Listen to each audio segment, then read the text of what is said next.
By the late 19th century, most Americans still live in rural communities across the country. But slowly and gradually, there is going to be a rise and a growing wave of movement into urban city centers such as Milwaukee, Detroit, and Pittsburgh.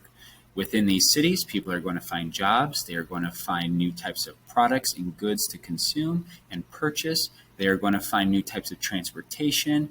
And within the hustle and bustle of major urban city centers, there's going to be new forms of entertainment as well as laws and rules as to how to govern so many masses of people living in such tight quarters.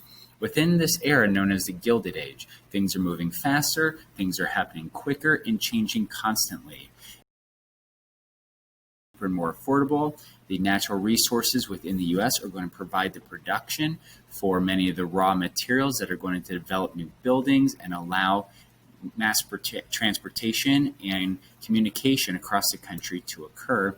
And as new goods are being produced by entrepreneurs, there is going to be a decline in the prices and the cost, so the average person in the U.S.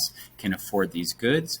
As the U.S. population continues to increase by a wave of immigrants from distant lands, start working the factories to produce the goods that are going to appear in stores, and at the same time, with the money they are making as an income from their jobs, they can now use that money to buy the very goods that are being produced in these factories. At the same time, the U.S. government is going to play a limited role in its policies about how to handle large corporations and businessmen that are buying out other competition and competing with one another for the consumer's attention. Many of these industrialists of the late 1800s who are going to really start from scratch and have very little to invest and use their skills and wit and determination and competitive motives to beat out competitions and go on to become multimillionaires. Many of these men will be found corporations of industry that continue to this day. One of the very first industries that sees a quick transformation and becomes a very significant role player in the railroad industry. That following the Transcontinental Railroad and connecting the West Coast to the East Coast, not only is it moving natural resources and goods, but also transporting American citizens, communication, mail, animals, and natural resources. Some of these businessmen, from Mr. Leland Stanford to Mr. Flagler to ultimately as well the Vanderbilts, are going to be these individuals who are going to own and consume the majority of the railroad track lines and the very train change the country's landscape and move people and goods back and forth across it. The Vanderbilts are up in the region of New York. Early on, Mr. Cornelius Vanderbilt was in the sailing industry and viewed trains as the new wave of mass transportation and began buying local railroad tracks across New York in the northern region.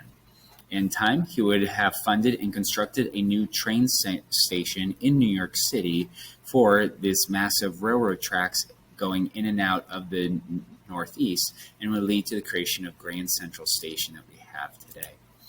Also in the northern city of Pittsburgh, Pennsylvania, would become a dominant area for the steel industry with coal mines in the mountains of West Virginia and western Pennsylvania. There would be a Scottish immigrant by the name of Andrew Carnegie who would eventually immigrate to the U.S. and become one of the leading producers of the steel industry, this new type of metal that could be used through and other materials being fused together and melted and broken down and combined in factory plants to now make structures taller than ever before, to allow railroad tracks and new types of machinery to be produced at cheapest prices possible. And then to do so, to make his hundreds of millions of dollars, Mr. Carnegie would have the lowest wages available to his employees, at the same time finding new uses to sell off and sell his scraps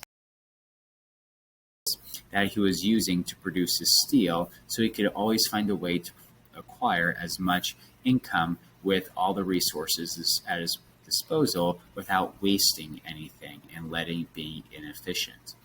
Through the accumulation of his money and wealth and eventually retiring, he believed that it was best for other men and women of industry to eventually give back their wealth and contribute to the greater society. He would write a pamphlet known as the Gospel of Wealth, in which he promotes and view that people of money should eventually become philanthropists and donate to charities and various causes.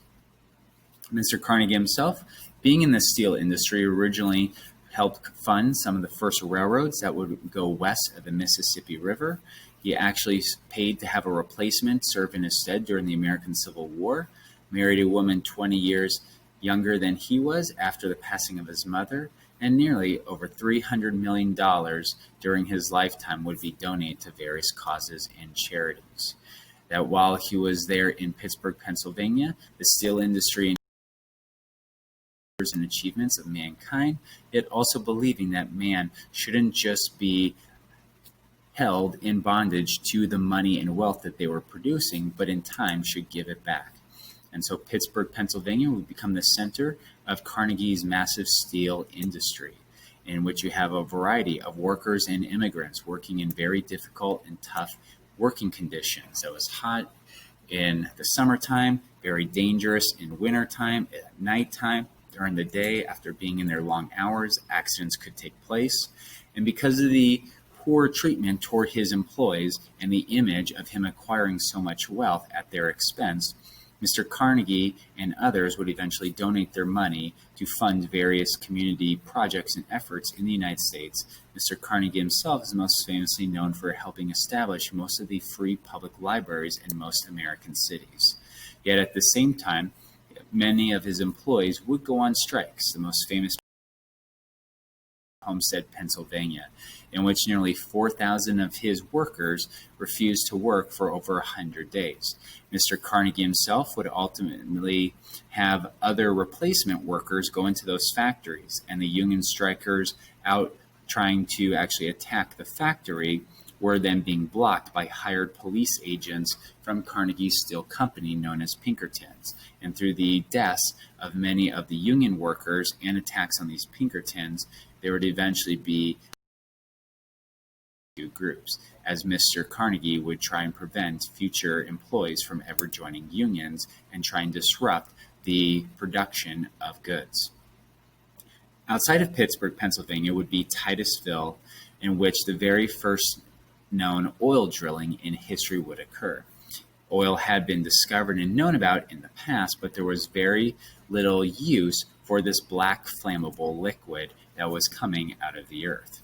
One of the extracts from in which could be used for lighting lamps and lanterns across city streets, for homes, and would eventually replace oil blubber and oil whale fat that was being used for lighting, and eventually that would be used and replaced with electricity by the late 1800s.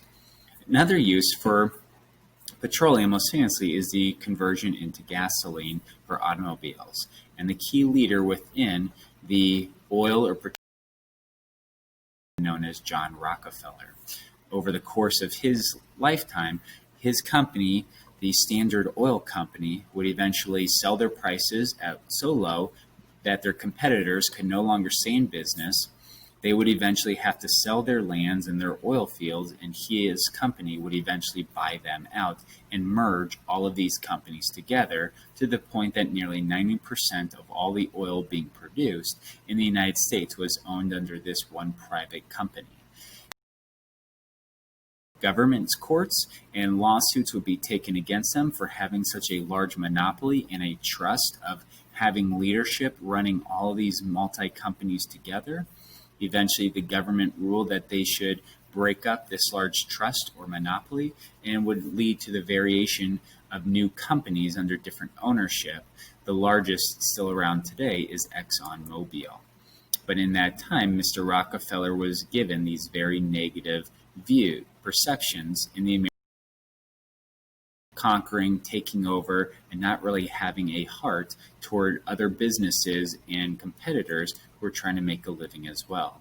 And to change that, he too would take to heart Mr. Andrew Carnegie's message in Gospel of Wealth by donating over half of his fortune to universities and research of nearly $500 million. And the questions would be, would Americans and citizens today be just as willing, if they had $1 billion, to give $500 million away? Throughout his life, growing up in a Baptist church, he always tithed and believed in giving to help others. In his 1940s, he helped found Spelman College for African American women. In his 1950s, he found his most famous institute, the University of Chicago, and as well various other medical research institutions. And with his giving of wealth, that wasn't made very popular or known at the time, because to keep that kind of information quiet, he was still receiving over 50,000 pieces of letter and messages about their own uses for his money every single month. In addition to Vanderbilt, Carnegie, and Rockefeller, there is James Duke. In the Duke family, they would become the leaders in the cigarette and tobacco industry based out of Durham, North Carolina. You still have the original estate of the Duke family to this day, where they would grow the tobacco and dry it out on the basket leaves, and in time they would go on to found what is today Duke University. One of the other key figures industrialist of the late 1800s is J.P. Morgan.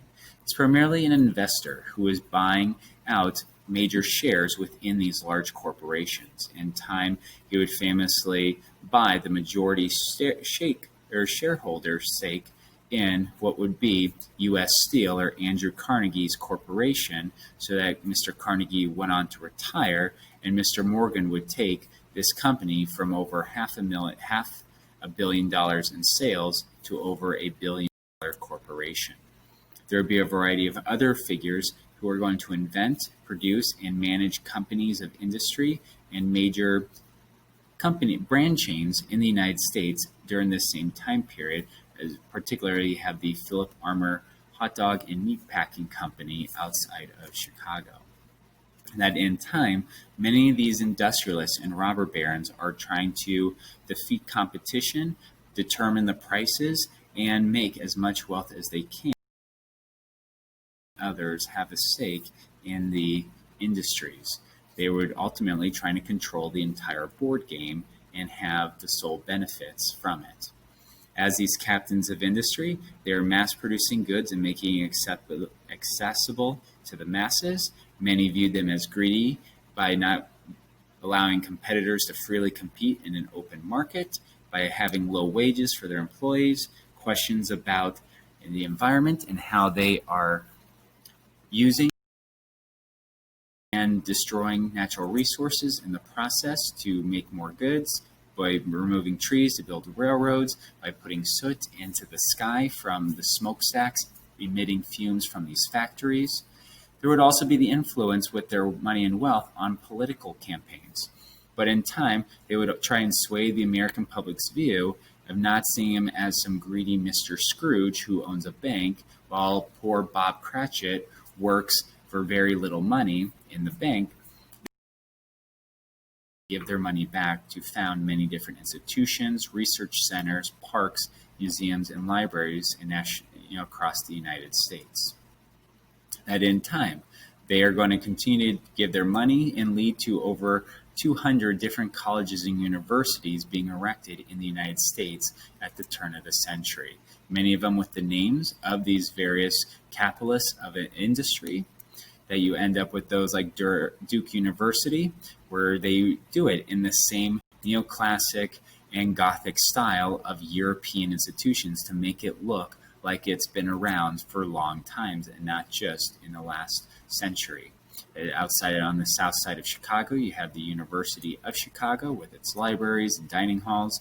And for many of these industrialists who live in northern urban cities, during the summertime, they are going to get out and go to a better summer resort, such as Newport, Rhode Island, where many of them are going to build summertime seaside estates, such as the Breaker Home for the Vanderbilts, and continue to design houses with indoor bowling alleys, underground indoor swimming pools, and live a life of luxury as if they are nobles and aristocrats from Europe at the same time period. The Vanderbilt family will ultimately construct the largest home that is still in the United States to this day outside of the Great Smoky